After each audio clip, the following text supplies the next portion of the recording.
Mac is drinking coffee at Kelly's. Carly says hello and hands him a menu, and he says Felicia is joining him. He congratulates her on taking over Kelly's. They chat about Sunny's arrest when Felicia arrives.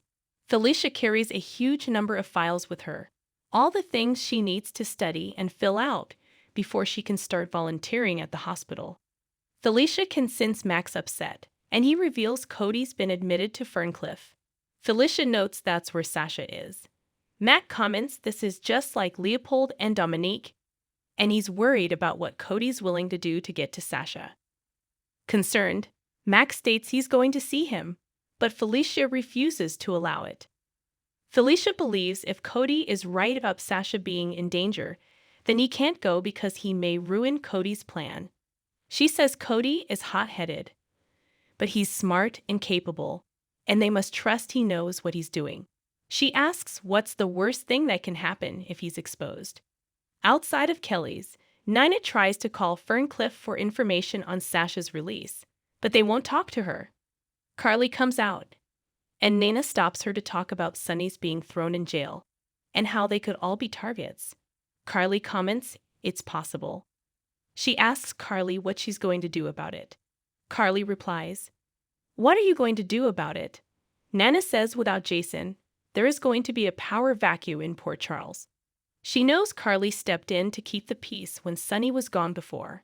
Carly snaps, "You mean when you knew Sunny was alive and lied to them all?" Carly heads inside, and Nina follows. Nina cries that she is new to this, and for the family's sake, she's asking Carly to help her.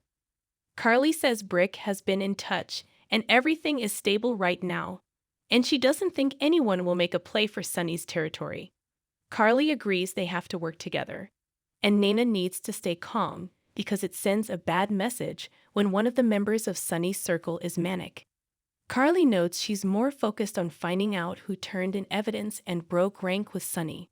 She says Sunny values loyalty above all, so when Sunny finds out who did this, he'll make them pay. At the Metro Court pool, Spencer is late joining Trina and Joss. He says it took a while to get Ace down, but fortunately, Esme thought to put him in a lavender bath. He then brings up Uncle Sonny's situation and makes a snide comment about Dex. Joss snaps she doesn't want to talk about Sunny or Esme and storms off.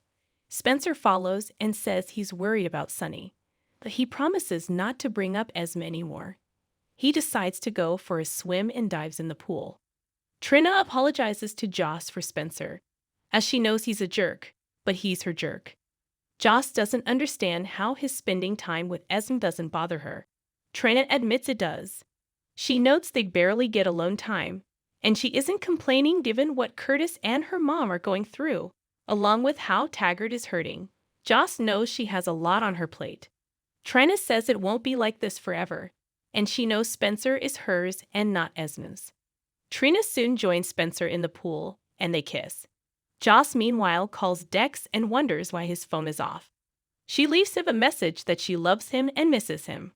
Later, Spencer and Trina get out of the pool, and Spencer apologizes to Joss for what he said about Dex.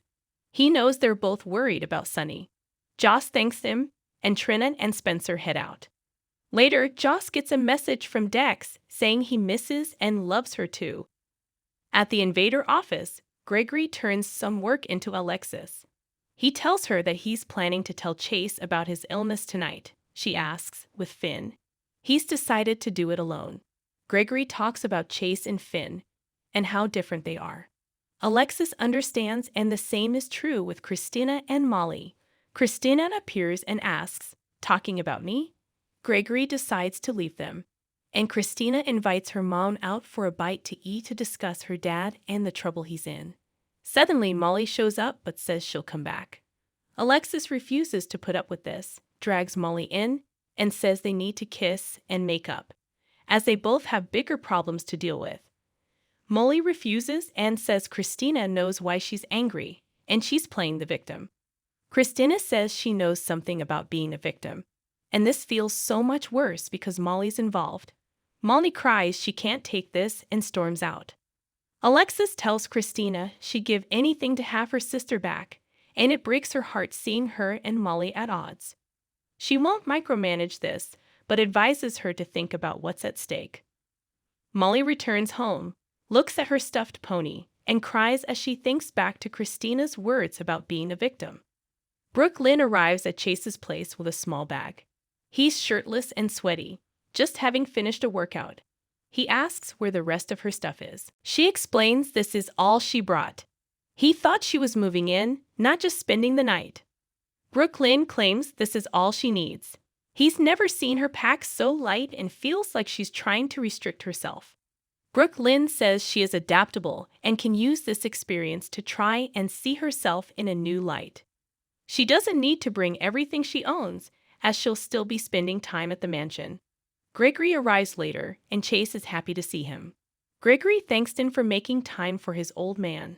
Chase laughs and says he's not old, and he can't wait for him to take a camping trip with his kids one day like they used to do. Just as Gregory is about to explain why he's here, Brooke Lynn interrupts them, exiting the bedroom and talking about bedsheets. She is glad to see Gregory, and Chase reveals Brooke Lynn is moving in. Gregory offers to buy them dinner, and so Chase orders out. Gregory asks what made Brooke Lynn take the plunge. She admits she's having trouble with her grandmother. Gregory is not surprised.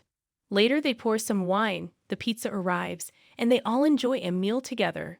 Gregory appears content that Chase has Brooke Lynn. In an alley, Gladys tells someone that meeting out here in the open is dangerous.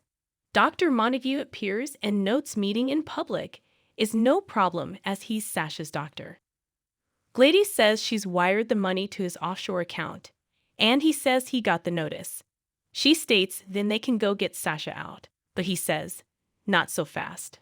Montague explains Sasha needs to be weaned off the medications, and if she recovers too quickly, people will ask questions. He says it will take 24 hours to clear her system, and she'll be released in a week at the earliest. Gladys refuses to wait, but he says she needs to pay by his rules as too much is at stake. He says Sasha will detox, the tabloids will get a story, and she'll retain her cash cow. They are interrupted when Nana calls Gladys to find out when they can get Sasha out. Gladys says it will be soon. Nana notes she's at Kelly's and demands she come meet her. Gladys says she'll be there. Gladys then warns Montague that was his benefactor on the phone, and he better hope she doesn't blow a fuse. After Gladys leaves, Dr. Montague gets a call and says they have excellent timing. He asks for something so good it will make a person forget they ever knew someone, and he needs it as soon as possible. At Dante's, he asks Sam where Cody is.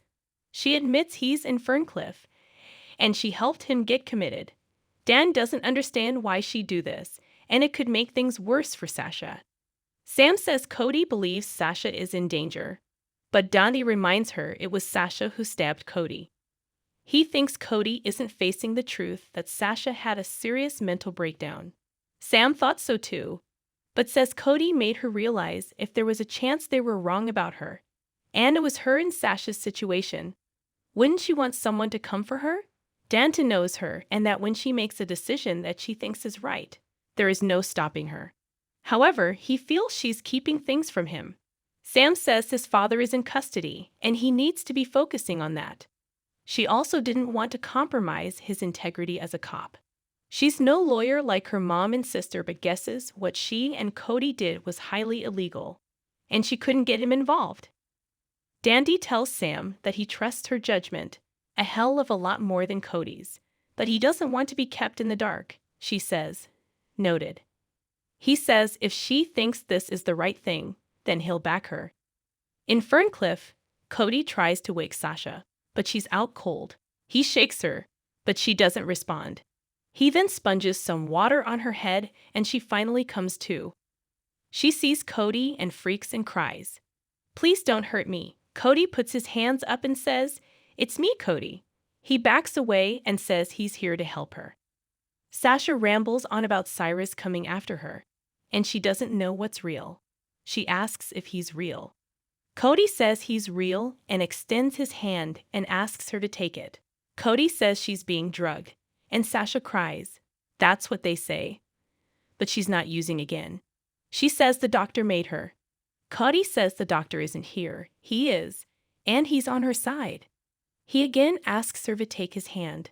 She does. Outside of Kelly's, Nana calls Ferncliff and demands to know who Sasha's doctor is or she's calling the police.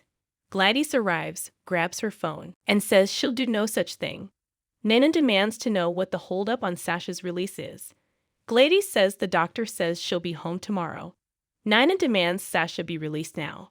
As they argue, Carly watches them from inside. Back at Ferncliff, Sasha takes Cody's hand and realizes he's real.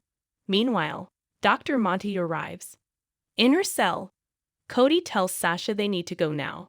She asks where to. He says they need to leave. She notes they can't just walk out. He has a plan and asks her to trust him. As he helps her up, Dr. Monte enters and catches them. On the next General Hospital, Eddie asks Leo if he's ready to make music.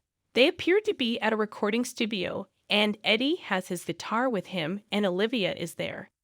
At Ferncliff, Dr. Montague demands to know what's going on. Cody says he can see exactly what's going on here. Dex tells Joss, "How could I have been so careless when it came to Sunny's freedom?"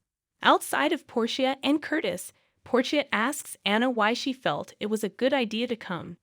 Inside, Curtis tells Marshall that they need to stop this. Ava tells someone they need to face reality.